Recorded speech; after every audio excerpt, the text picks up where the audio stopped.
Hey guys, it's your girl Roxy. It's your girl Janet. It's your girl Monica.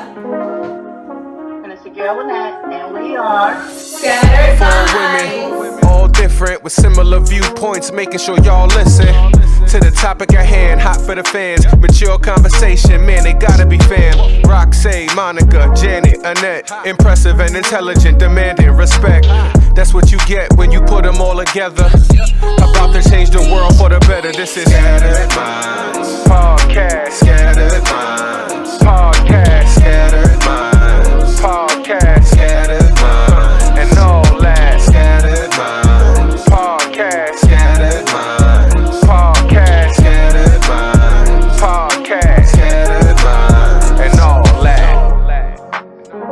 So, on today's episode, we will be discussing the true sisterhood of Black and Hispanic women. We will also be discussing and exploring the relationships shared between Black women and Hispanic women and the differences we face or deal with as a collective and experiences we individually have. So yeah, as I was stating, like I admire that about you guys, but I do feel like it's y'all and then it's us. Like although I feel like we are minorities collectively, and you guys share a lot of our DNA, and we'll go deeper into that. But I feel like you guys is y'all and then it's us, and I feel like it should be like that when we're in a work environment, and it's supposed to be a true sisterhood, and it caused a lot of, I don't know. It's an uncomfortable thing. It's an uncomfortable feeling. I don't know. How I think I would say that it causes sometime either some rift or tension between the two races. So, at the end of the day, it's a blessing to have girlfriends of all different colors, all different shapes and ages. And as sisters, mothers, wives, and partners, we all have a lot on our plate. So at the end of the day, we go to our sisters for support and to lean on and to talk to. So it's very important to foster a bond, not only between us Black women, but Hispanic women as well. Like you said, we face a lot of the same differences and inequalities in the world in general. So I feel like there is a separation there, a division between Black women and Hispanic women, whether at work, in society, or just anywhere else.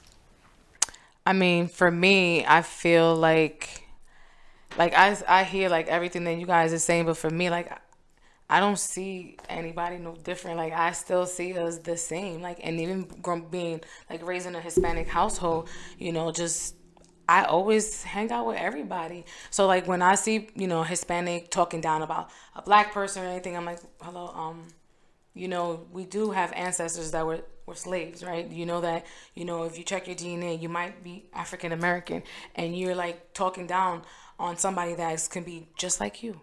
Like we're related, whether you like it or not, whether you want to see it, we all deal with experiences the same way. Like I'm Hispanic, but we get called spick, we get called rice and beans, Goya beans or whatever, and of course, yeah, they get the N word and stuff like that. So it's like everybody experienced the same thing in their own culture, but it's like, why do you have to be mad at the next culture or because they're darker than you?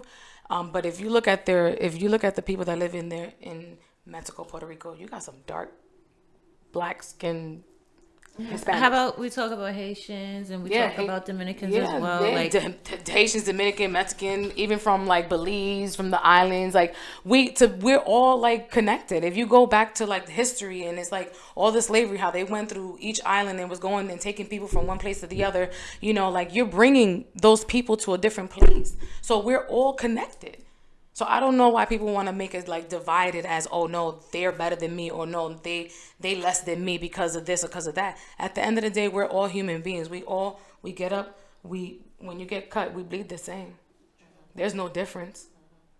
I feel everything we do matter. So when it comes to society, because they paint this disproportionately picture of us Black women, I should say, it does have a negative effect, and it shapes almost a viewpoint of everyone, right? So, if they paint the picture that we're loud, we're aggressive, we're hard to talk to, it makes it hard for other races, and Hispanic women in this case, to want to communicate with us effectively, because they already have this wall up, and it's like, oh, defense. They're on the defense, and we're not all like that. And you know what else? I feel like when Hispanic or any other race have those same character trait, it's always fun and bubbly, and it's exciting. Yes. Like there are celebrities who are Hispanic, and when they act ghetto, they're like, "Oh, she is just so real. She's so funny, and this and that." But when we do it, like, "Oh, she ghetto. Oh, she this, she that." But like, how can you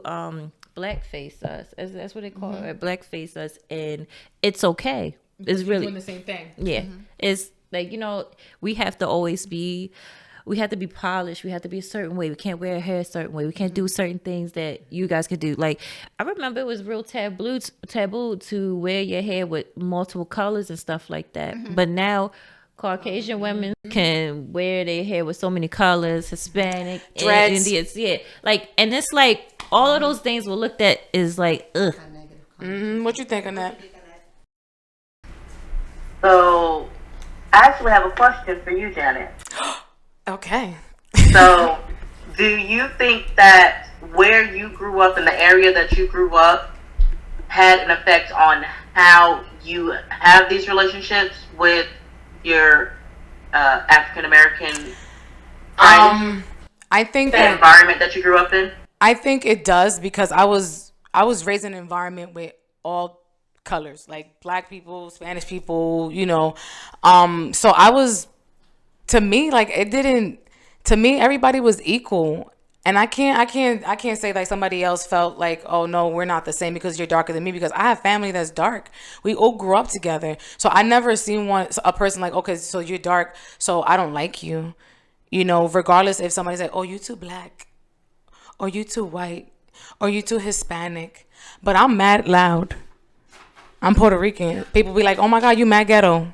Okay, and? But in reality, what is ghetto? Like, if I don't you even sit know down what like is that, like, what is what ghetto. is really What's ghetto? the definition of ghetto? Let's see. Like, so, like, you really What's have ghetto? we have to break that down. So what is really ghetto? And no matter what, they always associate being ghetto with being black. Being black? Being black, yes. But like I said, everybody can dress up and put It's on. called a slum area.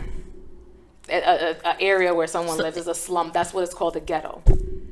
And the thing is, not all black people grow up in that setting. No, I'm Hispanic and I grew up in the projects. And people used to, like, I used to get a lot of, I'm not gonna lie, a lot of the African, like the black girls in the area, they didn't like me. Because the guys used to try to talk to me. And that was the main thing that a lot of, growing up, a lot of black girls like, oh, I don't like you. Why you don't like me? What is the reason you don't like me? Because that guy likes me and he's black. That was my thing growing up. And I used to get into a lot of altercations with women because... And this another thing, that's men's problem too. Because It is. Men look at Hispanic women as sexual. Like, everything has to be sexual with them. We'd be like, are visual creatures. yeah, because I mean, well, not necessarily that only, because men associate as well, especially black men, associate black women as having attitudes. We don't want to bend on anything. We're not going to tolerate anything. And they feel like they can get over more with Hispanic and white women versus women of their own race. Absolutely. And it's sad because you came from a black woman, so I don't get it. You should appreciate your people more. a weakness of a man too. If you can't deal with if you can't deal with a strong black woman, that's your own problem. You should be able to deal with a woman regardless, accordingly to the bond and everything that you and that person share. It should not, like, her speaking her mind and her having strength should not make you feel timid to that, But a lot of men are intimidated with strong women because they don't want to feel like their manhood is being taken away. Like, That's true. You're not gonna feminize me. Like, I'm a man. How dare you? You ain't But gonna that talk should to make me you like feel that. like you're a man, though. You get what I'm saying? That should make you feel like a man. But I feel like if you're comfortable in your own skin and you know what you bring to the table, no matter what somebody say to you, you should be comfortable. Like, I don't care what you say. That doesn't determine who I am as a man. You know what I'm saying? Like, you can say whatever you want, but my actions speak louder than the words. So, like, people can have their own opinion because it's your opinion. It's how you see a situation. And I always say opinions, everybody can have them. You can have them. Doesn't mean you want to take their opinion or not. But that don't matter what you think. Like, you gonna have an opinion, but that'll be about a rut. Yeah. So I don't know. Like me, I just feel like, it's so sad that it's like that, because if you really look at so many different cultures, like we use so many different things the same, and we have so many different things that are the same. Like I always tell you, like outside of my sisters, my black friends, my Hispanic friends, I share so many different things the same. Like I could talk to you, I could talk to Marie, and when Honey was alive, she is Indian, but when I talk to you guys, we share so many things that was so similar. And I felt like I never looked at you guys as color. Like I told you, growing up, I didn't see color a certain way, and like my stepfather was, white, and I didn't see stuff like that. It just was like, all right, we like that person, this and that, cool. Like I told you, I had a best friend named Kelly, and she was white as a little girl. I wish I could find Kelly. Kelly, if you watching, I want to know where you at. If you were Darlington, South Carolina, you went to Brockington Elementary School. She was my best friend, and I really, really, I liked her. She was such a nice girl, and I didn't see her as color. Just like, okay, she's different from me, but like she's my friend. And I feel like now people gotta. I feel like a lot of times I always felt like I was the token black friend. Like I felt like I was cool to them, but when it came to their family, I felt like I'm just like that's her little black friend. Like that's truly how I felt, and that was not cool for me. But I accepted, because I was like, all right, it is what it is. Because like I always tell you, black people were very accepting to a lot of things. That's just around the board. Like I feel like a black man can bring his Indian, Chinese, white, Hispanic female girlfriend or male boyfriend, whatever, can bring them, and we'll be like, oh, she got a little white girlfriend, all right, hey Rebecca, Yes, and true. then if we were to go to Rebecca's house, Or it's you ain't like, gonna get the same. I feel like we're gonna be on an episode of Get Out sometimes, like, and I feel like that's crazy that it's like that. You know what I'm saying? Like it should not be like that. But we shouldn't even be talking about race in 2022, to be honest. What Like, did I that's tell you freaking guys that? I said, so ridiculous. why are we even having these conversations? Like, but it also stems from how you were brought up too. It does.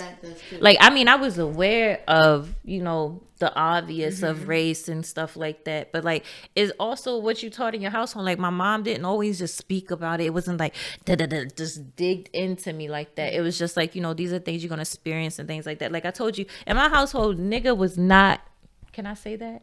You said it. It's already said.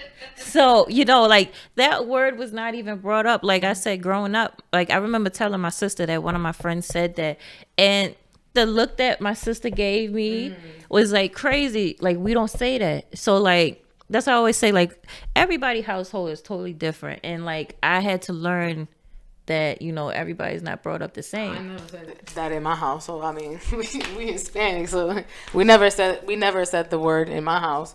But we do use it freely. Like as we got older, teenagers and stuff, people are so accustomed, like, oh, what up, ma, and they think it's cool. And it's just like, okay, I'm not saying it in a way to disrespect you. It's just like, yo, you my peoples, we cool. So there's another thing. So if I walk up to you and be like, all right, yo, let me give me some dabs back, how would you see how you felt in a little bit? But I mean, But how would you feel though? I mean, I hear what you're saying, But and to listen me, to this. Okay, but to me, the word, that word doesn't offend me. Like it does offend people, like Hispanic, because is disrespectful. But for me, like it. So how would your older family members feel if that was they were addressed like that? I mean, they probably have a They was- reaction. they was probably, saying, you know what I'm like- saying? That's, but I'm saying, like that's I wasn't, me growing up. I didn't have like people coming to me and be like, you a spick, and see, or anything like that. I didn't word have in that. my family, because my great grandma told us this story about how the white boy called her The N word. and it went left for him. It went left. She fixed his little tail, and that's how I feel like that is such a crazy word for me.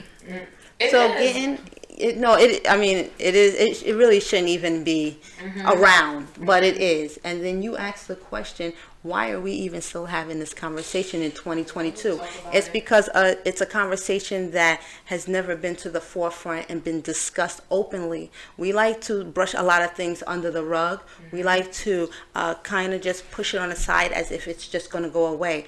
But until we have these open and honest conversations with one another, then we can have a dialogue with one another and to find out, why do these things happen? Why are we the way that we are? You know, a lot of immigrants that come over here, remember now, and when I say over here, excuse me, to the U.S., they're coming already with everything intact, right? With their politics, their values, their ethnic, everything. So they already have a viewpoint of how certain people are. So maybe that's where those bias may start. Correct me if I'm wrong, Annette, but you know, they already feel like that. So it's hard to kind of change their minds in a way. It's only going to come with time and these conversations that we have, and to educate everyone on race. Absolutely. Especially when it comes to the older people coming, because even here in the U.S., people older in age are just set in their ways.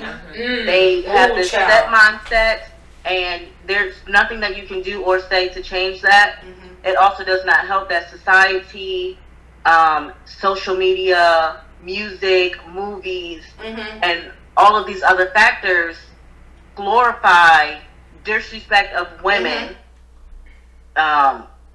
They glorify drugs, they glorify guns, they glorify all of these things. And these are the perceptions that our kids are seeing and thinking, oh, this is what a real man is. This is how a female is going to be, you know? And that's not what it is. And then there's a lot of things that they do not teach in school. Absolutely. I did not learn a lot of things in school, so I am definitely more hands-on when it comes to continuing that education outside of the classroom when it comes to my daughter. I'm taking Absolutely. You know, I'm showing her art. I'm getting her to read, you know, more books, exposing her to different types of movies, music, and just showing her that there's so much more than just this little bubble. You gotta stay in this bubble. It's true. Absolutely. It's true. The schools don't be really teaching you too much history.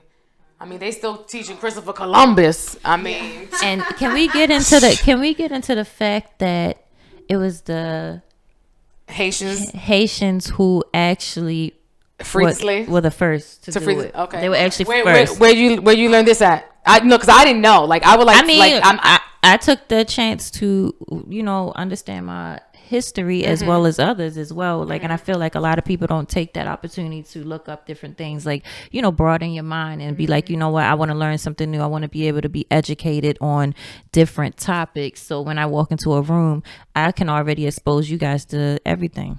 And I feel, even in today's world, I mean, call me crazy, but I believe that's why today now Haiti is catching so much hell the way that they are, because they defeated the French, the Portuguese, and then it was only towards the last fight, I believe, is only when they got really tired. This is the third round, right? And they're tired, they're running out of weapons, and they lost. And for that, I think they have been blackballed, blacklisted, because I swear they cannot get ahead to save their lives.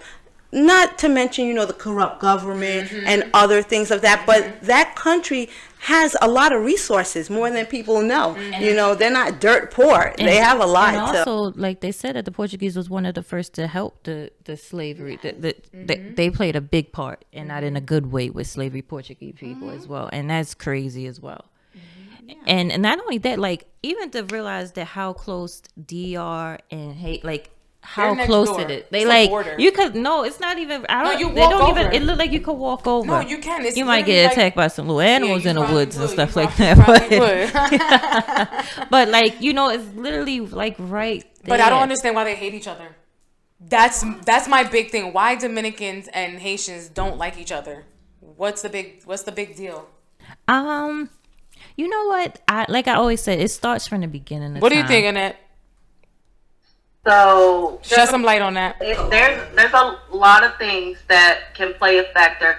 There are a lot of Hispanic people who will not identify as Afro-Latino or Afro-Latino, even though they have roots in Haiti, even though they come from Dominican Republic, and there are a lot of darker skinned people, Africans in particular, that were in the Dominican Republic, and then there's some that side more on the fair side. They're blonde haired, blue eyed, and they look more, German, Irish, Italian, whatever. So they identify as white. Wait. They identify as white. But if you're born there, I mean, I remember.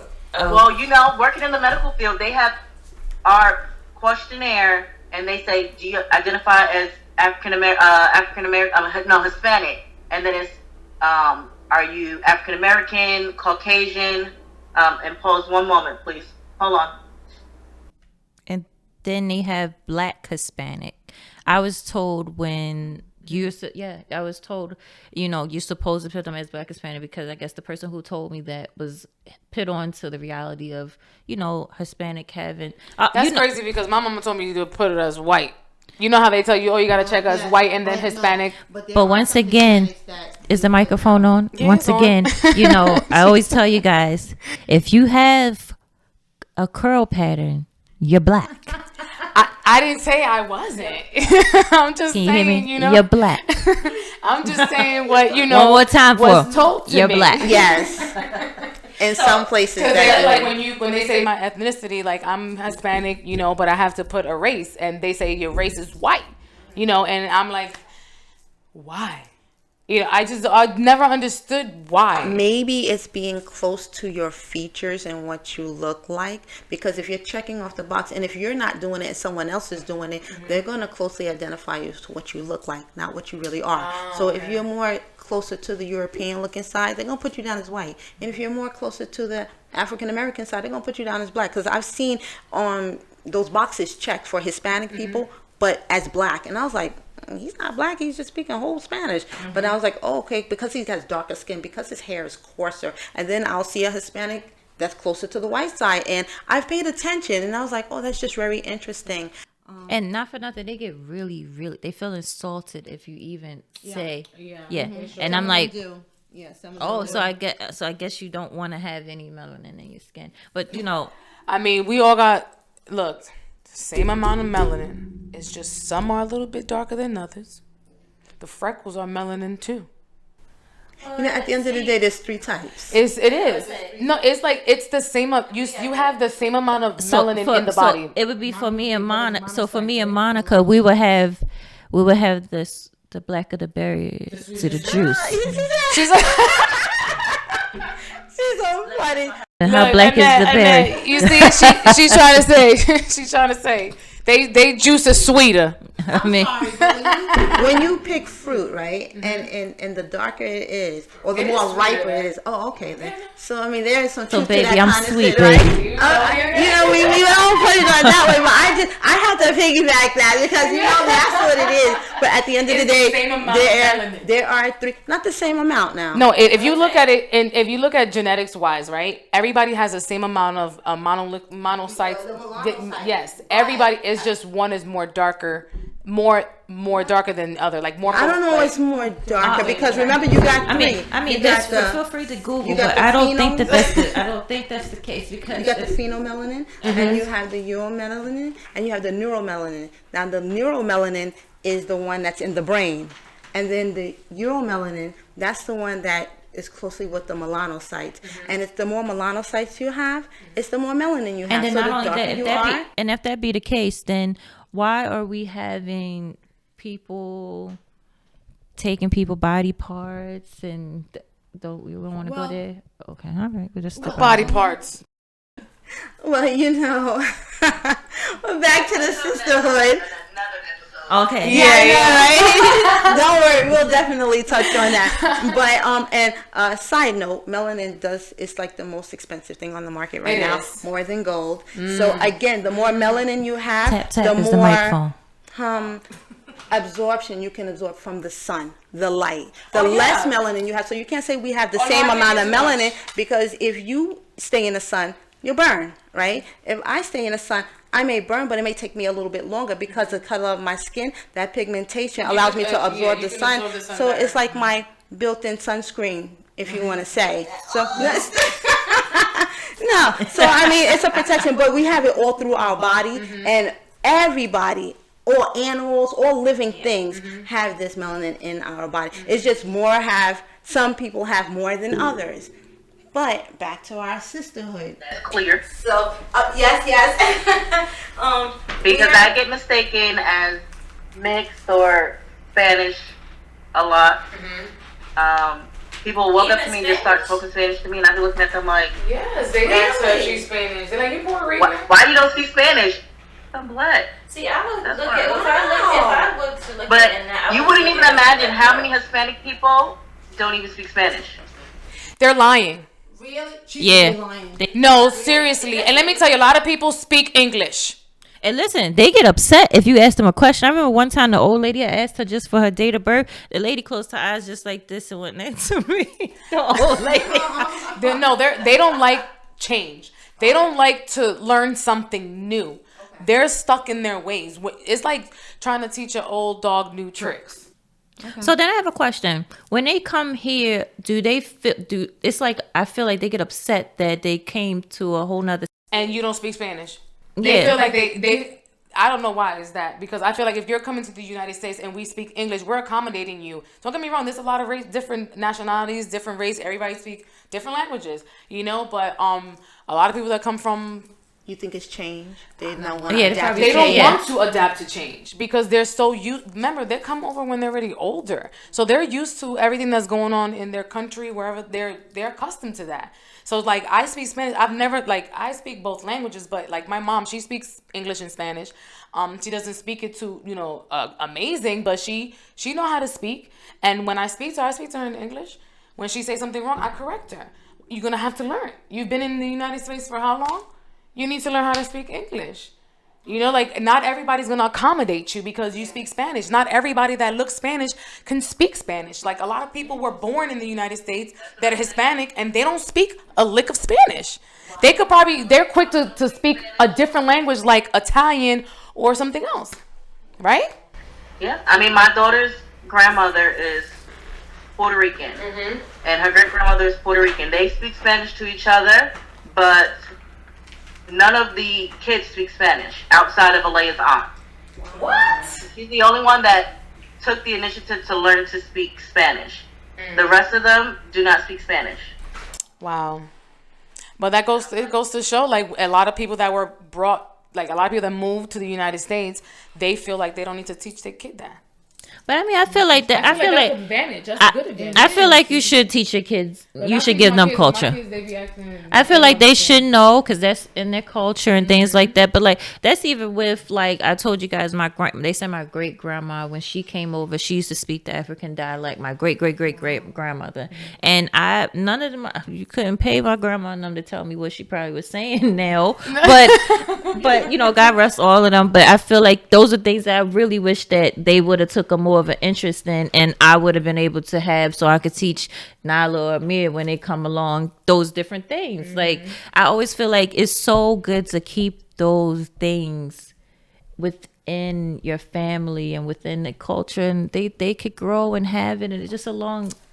Well, the kids nowadays, 2022, like you try to teach them something and it's like, they're so stuck in technology and games and all this stuff. It's about the internet and this and that.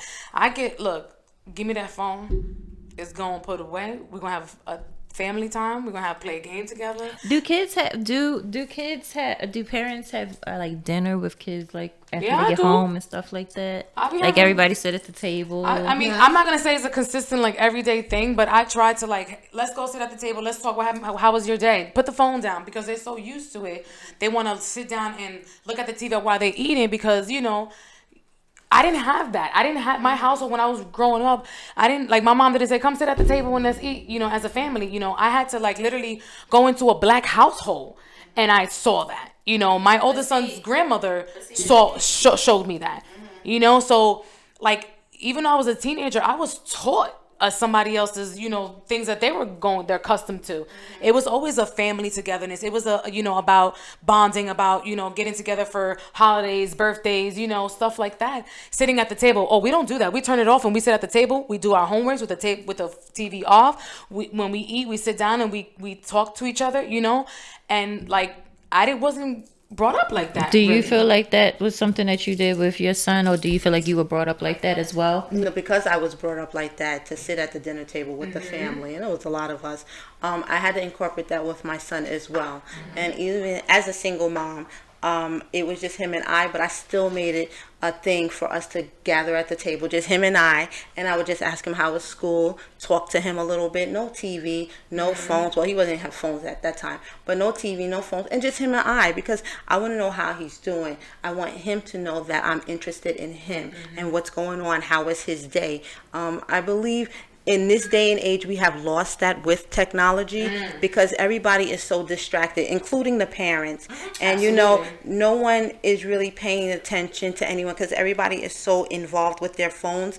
And it's almost becoming a lost art. You know, you're ordering out. Parents are working 2 and 3 jobs. Then they don't have that time anymore, that family time. So we really have to get that back.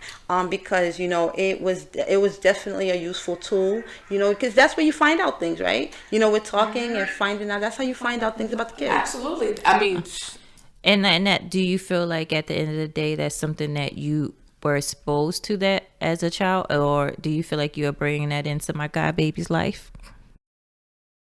So, my mother worked 2 and 3 jobs when I was younger. So we didn't sit at the table. You know, I didn't have those conversations with her. I spent a lot of time with my grandmother. However, when I spent time with my godparents, we sat at the table. Me and my siblings sat at the table. We ate dinner. No TV. We just ate. We talked as a family, you know, and then we would watch TV after dinner. So I don't do it with Alea simply because I just don't have room for a table right now. But do you guys have dinner together? We go out to eat. We have our girl time. We'll have a mommy-daughter day. We'll go out. We'll do, nails. We'll go and have lunch. We'll go to the park. So we do have, set aside time to just sit and talk. And I'm like, no phone. Now, baby, when you tell her no phone, woo, but that's not fair. If I have to hear that's not fair one more time, I'm gonna lose my mind. And see, like, the thing is, kids, they will remember those things and appreciate it and value it so much, and then you hope that they will bring that into their But I adulthood. wasn't brought up with phones and technologies and stuff. I was No, brought up none of with, us was. Like, I miss that. Like, like, I miss the interaction you have with one another. Like, this thing is retarded. I'm like, go outside and play. Yeah. Oh yeah. Get Nobody some sun. Get some vitamin D. Get a little germs. Get a little germs in the ground. Oh my God, get you in a bubble, please. I don't want you dirty. Oh, it's not fair. You always get to do. I don't get to do anything that I want to do these days. Okay, because I gotta worry about you. That's true. I wish I never said I wanted to grow up so fast. I keep telling her, enjoy childhood. Because you're adult longer than you are a child. All 3 of mine's the same thing. And listen to what I'm telling you now, because I'm telling you things that I was not taught as a child. And I'm trying to prepare you for the real world. Oh it's God, not a fantasy. It's not what you see on TV. It is not what you see on YouTube. It's not that. But you know, That's another not the real thing, world for everybody. I feel like kids don't have that opportunity that we had, though, either way. Because, like, look at all the shootings. Like, look at all the different things that are going on. Like, kids are not really allowed to be kids. Even the young adults, they don't have that opportunity to just live life. Everybody's always scared. Yeah, it's just a fear. It's a fear. You even let your kid go to school now. Not even yourself, like, even at work or anything like that. It's all the just stuff that you hear, people getting raped, trying to go to work in the morning. It's too dark. I don't. And that's why I said, like, just, and that what brings us all to full circle of how it's really a sisterhood, and it should not be divided within color, race, or skin tone. Because, like I said, even in the Black community, different shades are like the prize, the brown paper bag. Like, light is right. And we live in that kind of culture, because even the Hispanic people, the Indian people, the black, they're all trying to bleach their skin. That's a whole nother topic. Like, and not only that, women right now, even with our bodies, like you look online, you see the ants and all of that stuff like that shape, and like you start feeling uncomfortable within yourself. Like you feel like you have to do a certain things. You got to be this and that way. And like I said, it's not okay, because now these little girls feel like they have to grow up and be like that. What did I tell you? Where does this all stem from? I mean, we have to deal with the classism. We have to deal with the colorism. But when we talk about, the way these bodies are shaped and the way people are, remind you, look at what society's putting out there for us, right? If you don't look a certain way, then you are outcast. You don't matter. You don't count. So everybody's trying to look alike. Before, you were judged based on the European standard of beauty, right? You had to have long, thin, blonde hair. It had to be straight. You had to have fair skin. You had to be thin, and your nose had to be streamlined a certain way. But now, you got to have the big boobies. You have to have the big booty, and you have to be light skin. Your hair have to. Who can keep up with these standards? It's no wonder why the suicide rate is so high. Partly, I mean, who can keep up? That is for another episode. We can go on and on. Yes, we sure can. This is why we're called scattered minds. I swear to you. And sorry guys if we've been going all around the places. I'm gonna bring us back. Okay, bring us back. Topic. Sisterhood. What is sisterhood to you? To me, I feel like a sisterhood, it doesn't matter what race you are, what color you are. I feel like a sisterhood is when I need you and when you need me, we're there for each other. Not just, one, like people feel like only when I'm going through something bad that's when you need somebody there. It's through the good times, through the bad times, ups and downs. Like, me, we've been friends for, Roxy. We've been friends for... She's Roxy. Like 9 years, I think. She cut it off. We've about 9 years. For like 9 years, and we've been through like ups and downs. We've been through in and outs, and I love her. Like, I don't see her as a black woman. No, she's a woman. I'm a woman. We're queens. You know what I'm saying? Like, if she needs my help, I'm there for her. If she needs me, I'm like, it doesn't matter. Like, I give her what she gives me. And that's beauty. That's beautiful. Me and her, I always tell her, if I'm asking you something, she tells me, do you want me to tell you the truth or you want me to lie? And I tell her all the time, tell me the truth. Because when she asks me something, I say, do you want me to tell you the truth? Or do you want me to lie? Because, like, that's the connection that you have. Like, so that's why when I see, like, a friendship, it's not, oh, your color or your hair is nappy. My daughters have black. My daughter has shrinkage. She's beautiful, like she's a beautiful little black girl, right? Mm-hmm. And that's my team. Every time, Monique will call you. Monique will always encourage her, like, you're a beautiful black queen. Embrace, those. That's beauty. Like, to have a relationship with a woman that's able to even speak life and truth into your child, like, you know what I'm saying? Mm-hmm. That's a lot. She talk about me, y'all. Like, that's big. You have to understand, like, when it comes to children, that's not a really good topic for her. Like, if anybody know, like, kids is like a lot for her. It's not that I don't like them. I just feel like they. It's not that she doesn't like them. I just feel like they're a lot. I like to give them back. Like, yes, but when I had my daughter, it's a bond that I don't care. No matter what happens.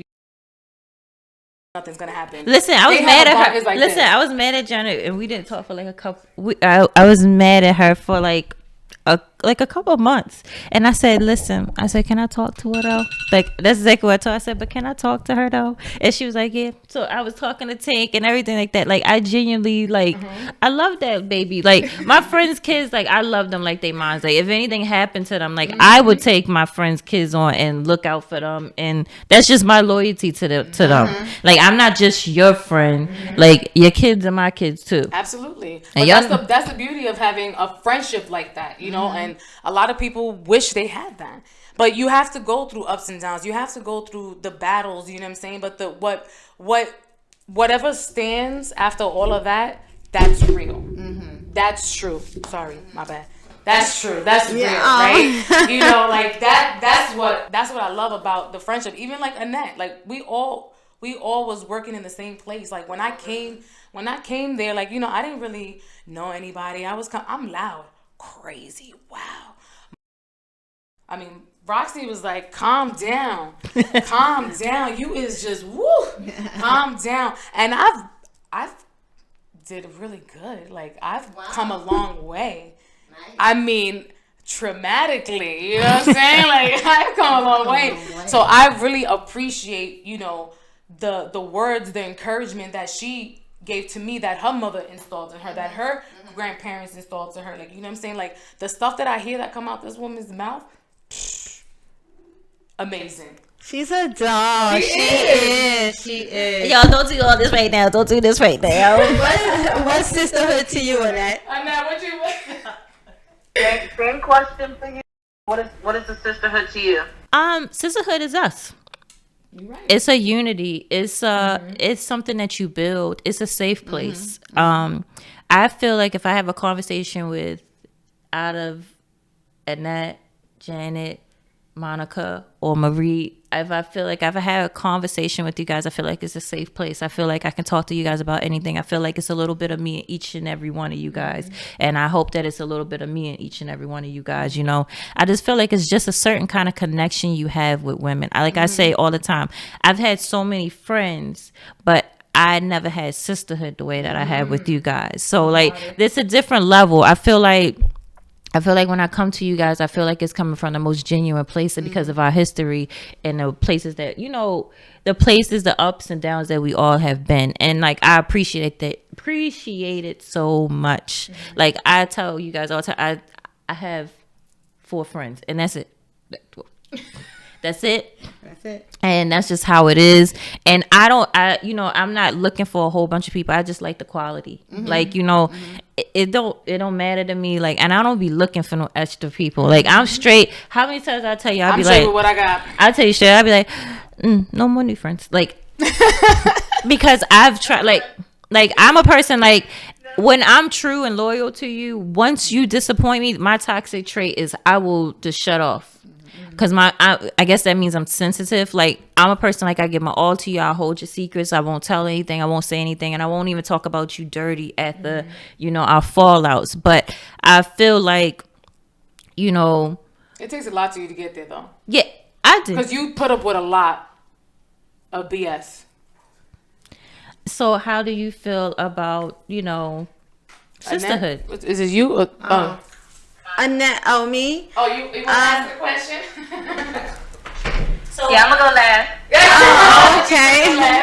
All right. So, sisterhood to me is basically the bond that you have with your sisters, your sister friends, the unity that we have, the loyalty that we have. You know, these are these same people that, you know, you would go to in the time of need if you needed somebody just to have a good cry, you know, that good ugly cry. You would be able to, you know, these are, you know, all the little snotties, you know. This is the person that you can lean on, and like you said, like I said, you can have this safe place with these individuals. So, like, you guys are, I want to say, more than sisters, you know, my God sisters, you know, again, if there's and anything. it's true, because God definitely blessed, that's the sister that God blessed and shaped you with outside. So, and, you know, it's that trustworthy, you know, being able to have one another's back, regardless, no judgment zone. So that's what sisterhood to me is, and I am forever grateful, because nowadays you don't find that in a lot of people. A lot of people are very shallow. They're not very trusting. They're very wishy-washy. So when you have a good friend, when you have a good sister friend, you know, you hold on to them because they're a rarity. You know, they really are a rarity. Absolutely. And the best friend you can have is when you can sit up there, y'all can give that eye contact, and y'all had a full conversation. Oh my God! Well, you know, when we be at work, you know, we don't even have to talk. We can just look, and we automatically know. So definitely, it's the look. It's the look. So, Annette, I ask you, what is sisterhood to you? So definition of sisterhood, right? An association, society, or community of women linked by common interest, religion, or trade. And I have that with you guys. You know, we've got common interests as far as the field that we work in. You know, I've had individual, you know, deep conversations with each of you guys. I mean, Monica was at my baby shower. So, Janet jinxed me in getting pregnant. Why Monica was at my baby shower? Well, Annette, remember now, we had many nights at so we've been there. But no, sisterhood is truly just having people that I can come to, that I can be honest with, that's going to be honest with me, that I can trust, to not, you know, just go telling my business to random strangers on the street because they mad. It's loyalty, it's compassion, it's support, it's encouragement. It's I got your back. You down right now, I got you. And vice versa. Absolutely. You know, we show up for each other. And we all want to empower other women and children and just be positive role models in this crazy world that we are now living in. Yeah, very true. So any little difference that, you know, I can make or we can make as a collective is just that more meaningful. It's true. That is so true. And so with that being said, far as the sisterhood, what do you feel like we could contribute to society that could change the narrative about not even just Black and Hispanic women, but what could it change about minority women? And not only that, maybe even add in Caucasian people to the mix. What could be the thing that we could put out into the universe to make a change? Well, I say, you know, sometimes we can't change the world, but we can definitely change ourselves. And once we do that, you'll see how everything starts to fall into place. So we can just play our part the best way we know how and just let everything else fall where it may. Well, you're right about that, because the only person that can change is the person that's looking back at you. Right, Michael Jackson. It's true. The man And in the mirror.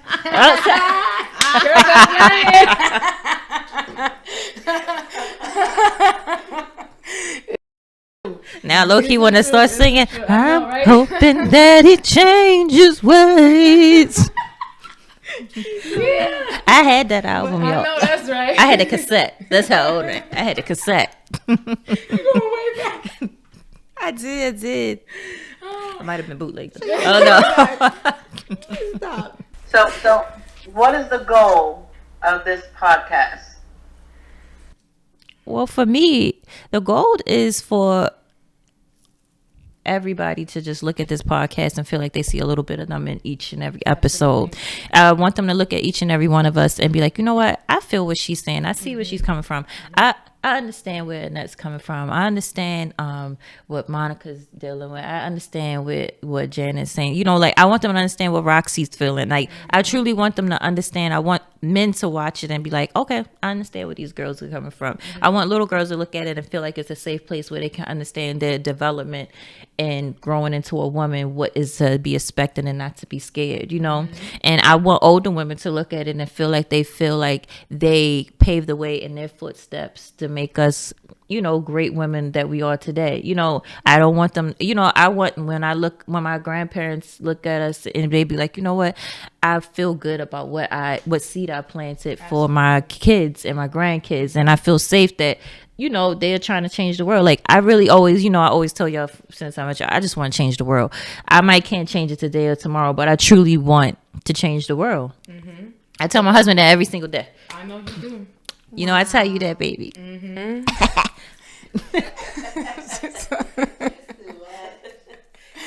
I think we all could change the world in any way. Like, we've all been through some things, you know, and I feel like this platform that we're trying to make here for each and every one of us, we're able to like share our story, our testimony to women, men, children, whatever, and they're able to be comfortable enough to, you know, even ask for, you know, some type of advice or something. Like, we're here to talk about what we've experienced and what helped us accomplish to overcome it, you know, because a lot of people, you know, go through things and they're behind closed doors. Nobody knows.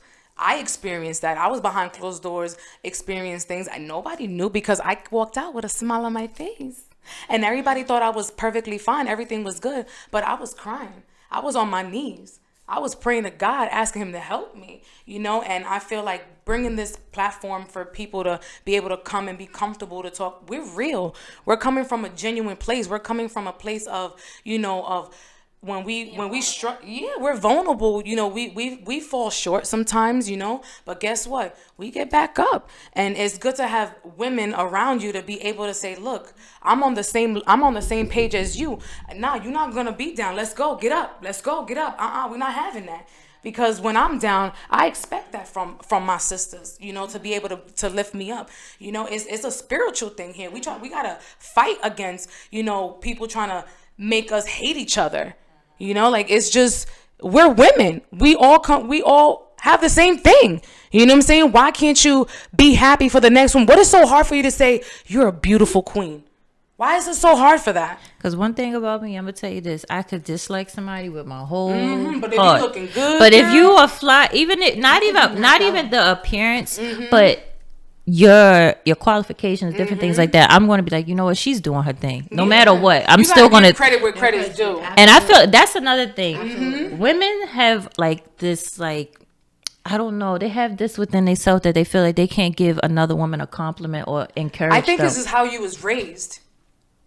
It could be. I don't feel know. like it's because, think about it, how many times, if you think about it in your life or growing up, how many times somebody gave you a compliment? What you mean? How many times in your household, like, you know, think about it, people growing up, how many times in your household that somebody told you, you're beautiful, you're a queen? Everybody experienced different things. I mean, right? my mom, she encouraged me, but you know, like, I'm gonna be honest within myself. I just knew that I had to be the best I had to be because, like I said, I was told as a little girl, like, I wasn't gonna be nothing, and I wasn't amount nothing. So from that age, when my uncle told me that, I knew that I had to be on it. I knew I didn't want to have no kids early. I knew I didn't want to be just a baby mom. I knew these things. I knew that I wanted to achieve so many different things because I felt like you're not gonna have that upper hand on me ever say that I didn't achieve. And baby girl, I'm gonna prove you wrong. I did. Period. I did. And also, I feel like you gotta stop. People have to learn to not talk about other people, kids, because you plant a seed of negativity to come for your seeds. Absolutely. So you have to learn what you say when you project things about other people. You have to really learn to not project those crazy things about people because you know you're putting crazy stuff out there. Every person I ever see, every person that had ever said anything about me, I look at them now and I be like, how does those words feel? Did you eat them? Did it taste tasty? Yeah. Did it bite the roof of your mouth? Like, I just want to know. The tongue probably got stuck up there. All right, guys. Annette, you know, same question to you. So, I feel like my personal goal is just to show acceptance, to create strong connections and show how strong our connection is and how we can not always agree on every little thing, but we have enough respect for each other to, you know, discuss it, move on respectfully. I want people to listen to us and be like, well, you know, I don't think that no degree, they ain't no psychologist or nothing, but like, they speaking facts. That's like, right. I didn't know about me. You know, it's like listening to that one song, you like, man, these lyrics is hitting, like, they know me in real life. Like, they talking to me right now. And that's what I want this podcast to be, like, I've been through that too. Like I feel this with my whole heart, and I want to, have those opportunities for people to write letters or to send questions and say, hey, you guys haven't discussed this topic yet. What's your take on this? Oh, that's great. I'm open to suggestions. I'm open to volunteer work. I don't think that there's enough volunteers doing stuff out in the community. So I think it would definitely be nice for us as a collective to do something together, to show that, like, we're not just all talk and we're not gonna do nothing else other than just talk about topics. Like, I want to be able to share resources. It's a lot. I know it's a lot. So that's why we have a lot to talk about, and hopefully these episodes, I mean, they're gonna get intense as time goes by, but I'm really feeling really good about what's happening right now, this first episode. Yeah, I just want it to be a safe place for women. Absolutely. For men. Women, for kids, men, children. But certain episodes we will let you guys know that parental control is needed. So can I leave you guys with a quote? Absolutely. So this quote is from Serena Williams. Okay. And she said, "The success of every woman should be the inspiration to another. We should raise each other up. Make sure you're courageous, be strong, be extremely kind, and above all, be humble." Ooh, that's... yes! That was deep. That was deep right there. Yes. So that Better is say it. it, Serena.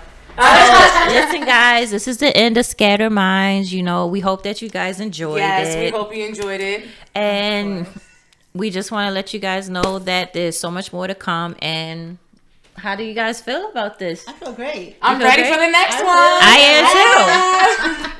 So, I'm going to close out in a prayer. all right. You want to lead it, sister? You want me to lead it? Oh, hi. Hallelujah. They always say, God, when two or more come in agreement, so God, Jesus, that God hears all of our prayers, God. We want to just thank you guys for just covering us in the blood and giving us favor, Lord God, Jesus, with our audience, Lord God, Jesus, and protect us throughout this week. And we're asking that you guys just continue to cover us in the blood and just give us faith and give us favor and give us peace throughout this week that we're going. Thank you, God. And amen. Amen. Amen. Amen. Amen. Bye, guys. Thank you, Jesus. Bye. Hallelujah. All right. Hallelujah. Huh? Federal holiday, Juneteenth. Juneteenth. And listen, don't y'all forget, it is Juneteenth, guys. Yes, it is. Y'all know, don't let this European fool y'all, because I'm all for my people. That's right. All right. Bye, guys. Have a good one. God bless. Bye, guys. Bye.